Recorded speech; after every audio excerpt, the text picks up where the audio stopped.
Bueno, mi propuesta es muy diferente a lo que es periodismo. Me dedico a la comunicación institucional.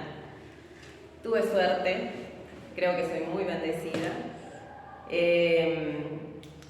Estudié, me recibí y quería saber cuál era mi lugar. Y se lo pregunté a Dios muchísimas veces. De la bolsa de trabajo no había salido nunca ninguna posibilidad, siempre me las busqué yo por radio, hacer notas, trabajar en distintos medios. Y me acerqué a la bolsa de trabajo a decir, ya no recibo y no me salió nunca un trabajo de acá. Y me dijo, anda al Copaipa, al Consejo de Ingenieros. 2 colegas tuyas hicieron un diagnóstico y no quieren seguir en la institución. Bueno, me acerqué a Copaipa, efectivamente habían hecho un diagnóstico que el resultado, en pocas palabras, decía, no tienen nada. Bueno, entonces empecé a ver qué era ese nada. No había cartelera, no había carpetas, no había señalética, no había nada. De verdad no había nada, no había base de datos, no había nada. Y dije, yo quiero estar acá. Copaipa, para los que no saben, es el Consejo de Ingenieros. Cumplió 60 años el año pasado y era una sola casa con pequeñas oficinas. Hoy Copaipa tiene 5 pisos, matricula más de 200 profesiones, o sea que imagínense lo que es redactar un mensaje, porque tenemos todas las ingenierías, todos quieren ser escuchados, todos quieren cursos para el ingeniero industrial, para el técnico en computación, para el biólogo, es trabajar todo el tiempo con la creatividad. Y acá es donde me sentí muy cómoda. Yo soy egresada de las 3 carreras de la Facultad de Artes y Ciencias de Comunicaciones Sociales. Me recibí en el 2005, de locutora nacional con habilitación del ISER me recibí en el 2002 y de productora y de radio, productora y directora de radio y TV también me recibí en el 2007. Tengo mis carnets por si lo quieren ver para que aspiren, aunque no me lo piden en los medios. Me dicen, no importa, pero bueno, para que aspiren. La verdad que porque hay tiempo invertido, porque esto, profesional. La verdad que yo estoy muy orgullosa de esta nota. Déjame que lo filmemos. Dentro de la formación de grados, ¿a dónde llegaste? ¿Con la licenciatura? Con la licenciatura. Después hice posgrado de eventos, me especialicé en todo lo que es eventos. Y la vida institucional fue así, ese acompañamiento de generarles carpetas, de generarle merchandising. Como soy locutora, le organicé todos los eventos también de capacitaciones, congresos, que van proponiendo, se fueron creando comisiones de jóvenes profesionales, de los biomédicos, de ingenieros civiles, de los de construcción. Entonces todos van interactuando y te van diciendo, che, sí, ¿sabes qué? Quiero hacer tal cosa, y vamos desarrollando. Tiene revista, tiene todo este acompañamiento. Me implicó a mí también aprender a manejar las redes sociales, todas las redes sociales, porque tiene todas las redes sociales, tiene Twitter, Instagram, todas las redes sociales, canal de YouTube, así que si quieren pueden chusmear todo lo que se hace, digamos, en Copaipa. Y la verdad que tiene su propia revista, que en un principio se hacía con distribución a domicilio, hasta que no se pudo más y dijimos la vamos a hacer digital. Se hace digital cada 3 meses, se hacen videos institucionales, por ejemplo se hicieron los de prevención sísmica, qué hacer en un caso que se produzca un sismo en este momento, qué hacer en caso de que se produzca un incendio, se asignaron los roles.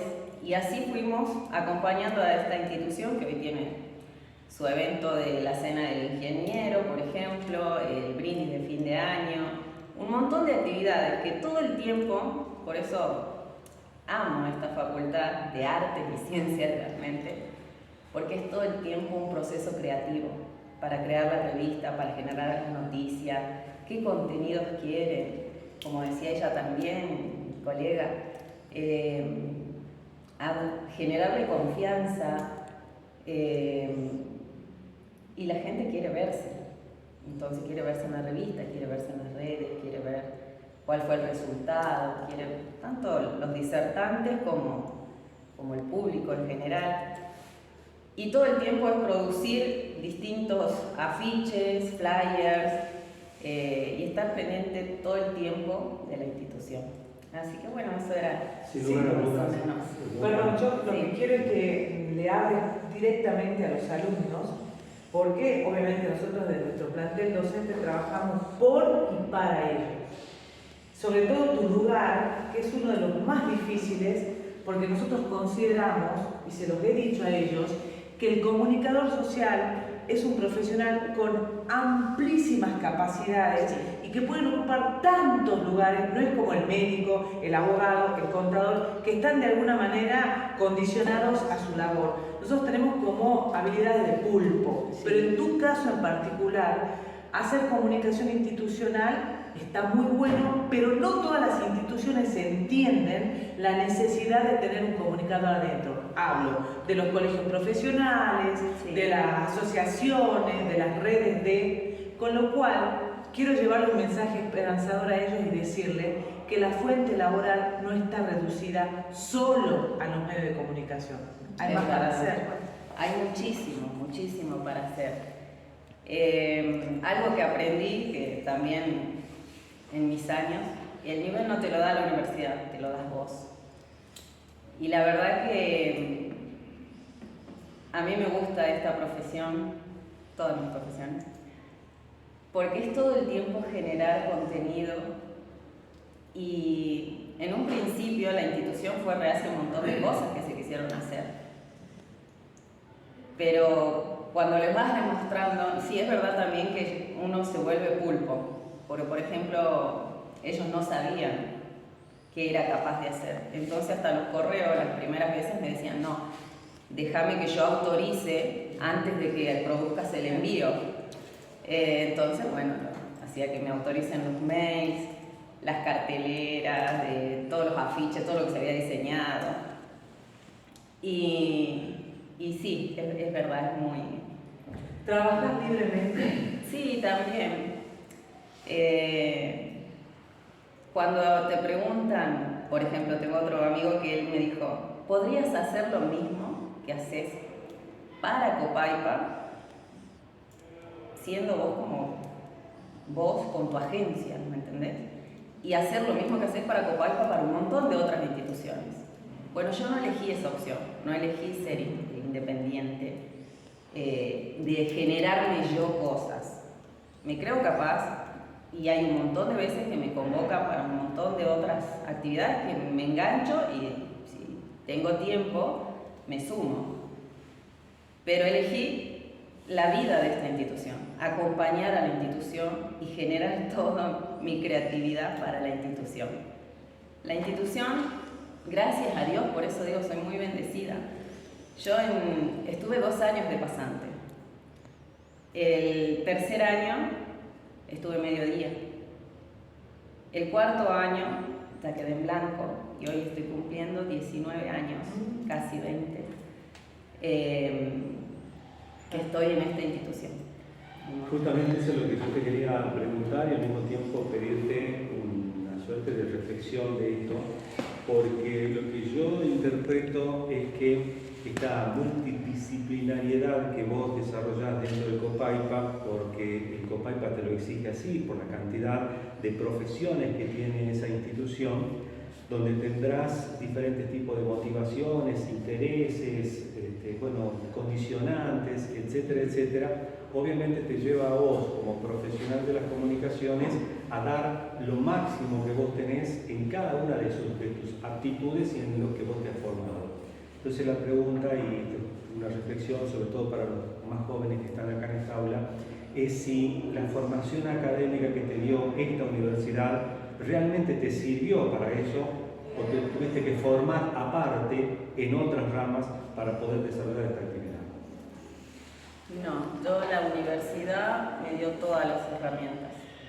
hasta mecanografía, que uno dice, para hacer nota, sí, hasta mecanografía.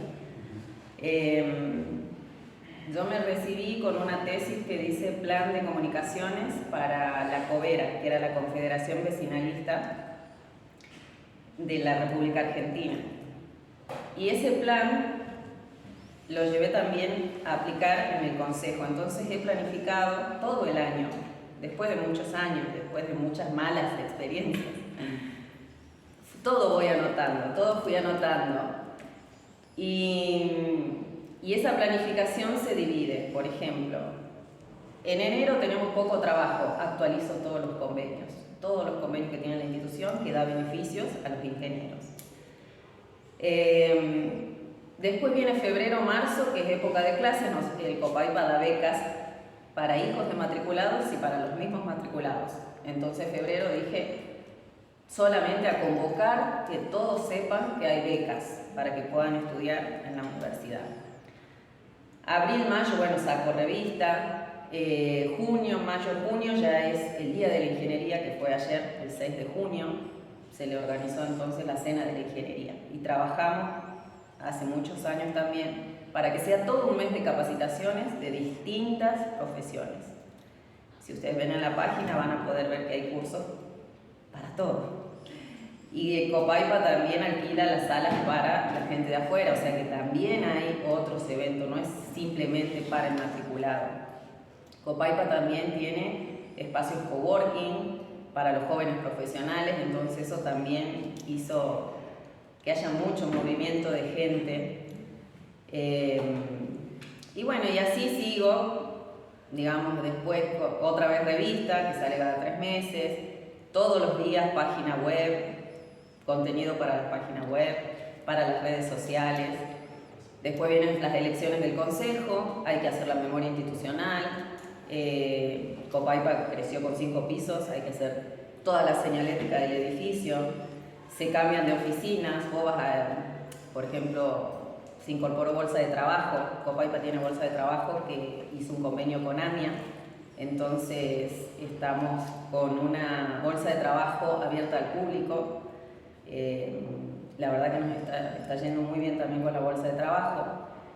Y así se va programando, planificando todo el año de actividades para la institución, que es como yo me organizo. Por ejemplo, cuando recién me dieron las redes y yo mucho no sabía generar contenido, se me ocurrió trabajar con efemérides. Entonces, hoy es el día del ingeniero.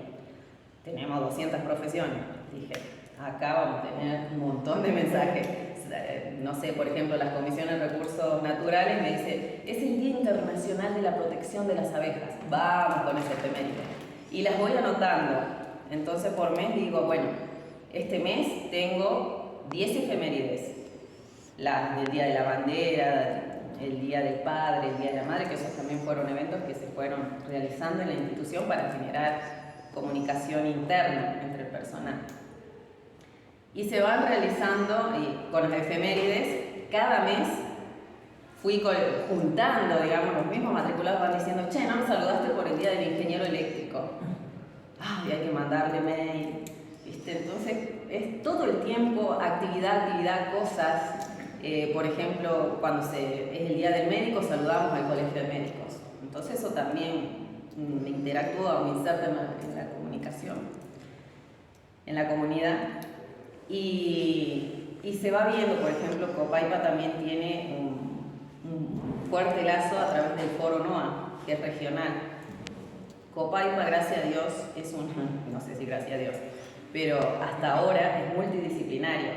Todos los otros, en las otras provincias, del NOA sobre todo, se empezaron a abrir. Entonces los civiles tienen su colegio, los construcciones, los industriales, entonces como que van dividiéndose porque todos quieren tener su presidente, quieren tener su protagonismo, entonces se dividen. COPAIPA se le fueron los arquitectos y los maestros mayores de obra, pero sigue siendo multidisciplinario. Entonces eso también hay veces complica la comunicación porque no podemos representar a todos ni trabajar para todos. Pero por otro lado, nos mantiene y genera más fuerza, por eso pudo hacer un edificio, por eso pudo tener un camping, ¿no? Y tiene también salón para eventos, tiene un montón de vida. Buenos días a todos. Realmente me venía a la mente la reflexión al escucharlas a mis colegas. Qué importante la herramienta que ustedes están hoy abrazando y que nosotros ya después de dar ese pasito, ¿no?, del estudio, que es un paso súper importante, nos damos cuenta de que tenemos en nuestras manos nada más y nada menos que la comunicación. Herramienta que nos lleva a lo largo de la vida en todas las disciplinas a trabajarla, ¿no? En todas las disciplinas digo porque yo cuando termino mi carrera de la licenciatura en Comunicaciones Sociales, estaba en esta puerta en la que uno dice a qué me dedico, desde dónde me paro, qué es lo que voy a hacer ahora, y no tenía muy claro, ¿no? Y trabajé en la parte institucional también, que es súper compleja, profunda y diversa, por eso realmente es un trabajo muy arduo. En los medios, que es lo único que al parecer la sociedad piensa que es comunicador, los medios, el periodista, y ahí surge esa confusión y surge esa falta de información que ojalá que en algún momento se cambie, ¿no? Pero los caminos de mi vocación más bien me fueron llevando a vincularme con la educación, a estudiar la psicopedagogía y a poder hoy en día decir estas dos herramientas, estas dos carreras, las tengo como un escudo súper fuerte para poder llevarme a cabo a nivel profesional. Y muchas veces en mi familia me dicen, bueno, te dedicaste a la psicopedagogía, no a las comunicaciones. Y yo le digo, no, me dedico a las dos. Porque cuando yo trabajo con un niño, cuando trabaja el psicopedagogo con el aprendizaje, está haciendo uso de ambas herramientas. Y la comunicación nos lleva a justamente trabajar con el aprendizaje en forma continua. Y yo vengo a traerles hoy más bien un ejemplo práctico de la comunicación, que está vinculado con el aprendizaje.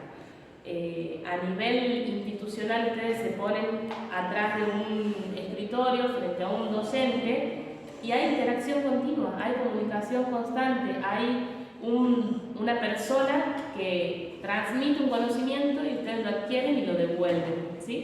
Y eso es algo súper rico y algo a nivel social súper presente, ¿no? Y hablo de ejemplo práctico porque esta interacción docente-alumno que provoca cambios en la sociedad, que hoy en día se ve totalmente diversificada porque desde hace unos años, sobre todo desde la pandemia, se manifestó una crisis muy grande a nivel aprendizaje, a nivel comunicación, la falta de credibilidad de la cual estábamos hablando hace rato, el periodismo humano se ve también golpeado, la sociedad se ve golpeada, no solamente a nivel salud, sino también a nivel conocimiento, a nivel de información y a nivel aprendizaje. Y ahí es donde los psicopedagogos nos vimos ante un sufrimiento y un resquebrajamiento muy grande a nivel sociedad, en el cual los chicos que iban a jardín y pasaban a la primaria no habían adquirido las bases necesarias para el aprendizaje, de entrar a la primaria con todas las herramientas, y es como que ahí te das cuenta lo importante que es comunicar y lo importante que es llevar de la mano ambas herramientas de la sociedad, ¿no? Las comunicaciones y el aprendizaje.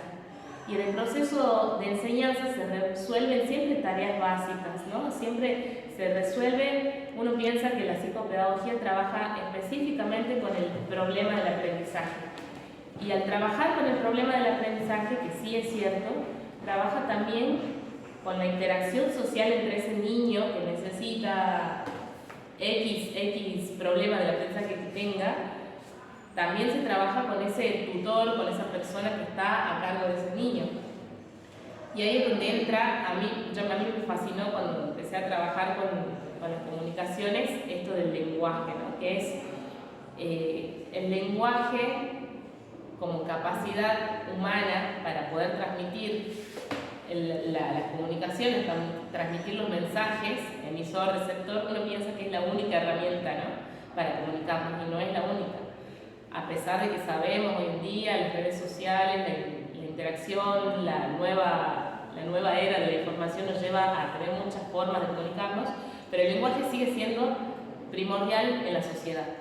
Y ahí es donde se ve, ahí es donde yo puedo vincular ambas carreras, ¿no? La comunicación y el aprendizaje.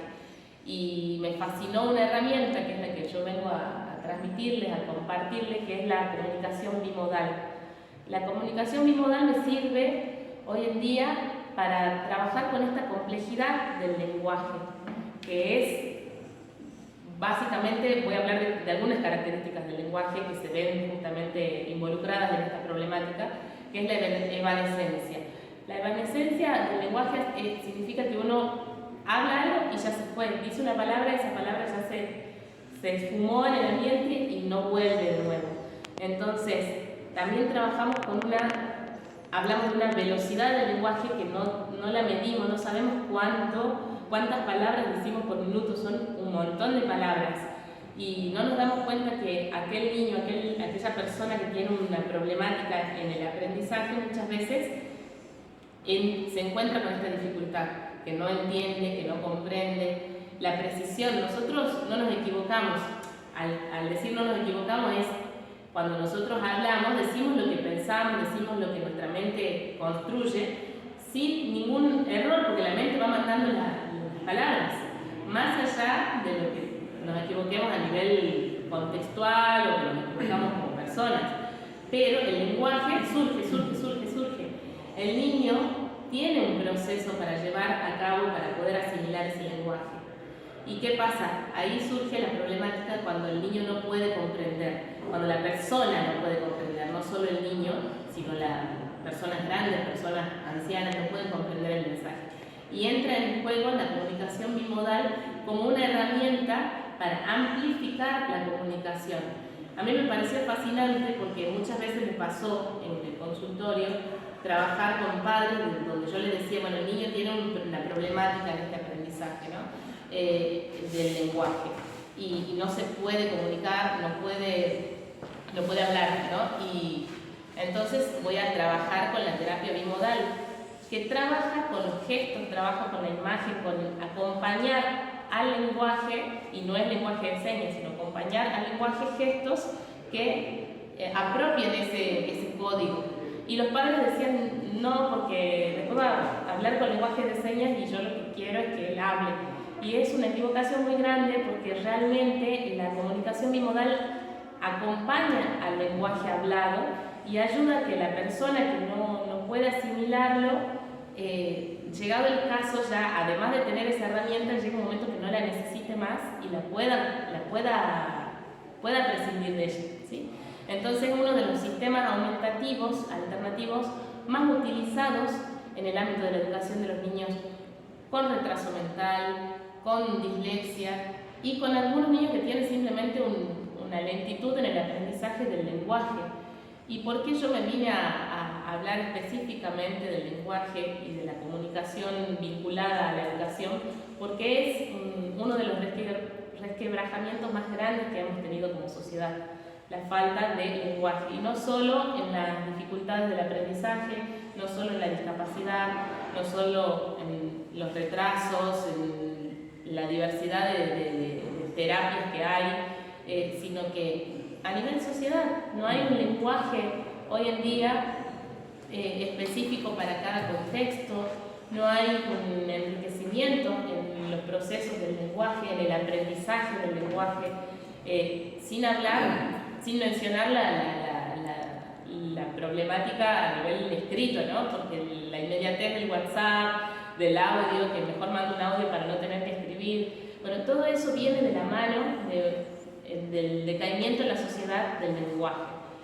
Entonces, hablamos de la comunicación bimodal no solamente como una herramienta específica para aquellos niños, aquellas personas que lo necesitan, sino como una estrategia comunicativa a nivel social, que sería hermoso que toda la sociedad la pueda conocer y que hagamos una reflexión acerca de cómo hacemos uso de este lenguaje y no como un conjunto de signos, porque no es, la comunicación bimodal no es solamente un conjunto de signos, sino que es realmente una metodología aumentativa del lenguaje que nos ayuda a poder apropiarnos, y tiene que ver con un montón de sistemas, porque se va asimilando a cada persona que lo necesite. Entonces es un sistema que yo lo puedo ir acomodando a cada niño, acomodando a cada persona, según cuál es la herramienta que más necesite para poder llevar a cabo su comunicación. Es sumamente importante que como sociedad podamos abrir un poco las puertas, y ahí vuelvo a las comunicaciones. Cuando yo estudio la carrera y salgo al mundo social y digo a qué me voy a dedicar, saber de que hay un montón de herramientas, y entre ellas la educación es una más. No es solamente a nivel institucional y a nivel medios en los cuales yo me puedo dedicar. Yo sin querer queriendo fui descubriendo en la educación mi vocación de comunicadora.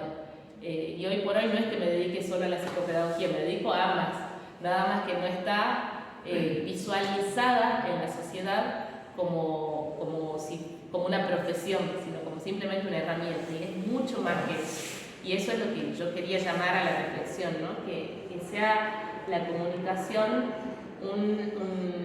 más visualizada a nivel social, como lo que es la diversidad que tiene a nivel trabajo, a nivel laboral, a nivel institucional y académico, es sumamente interdisciplinario.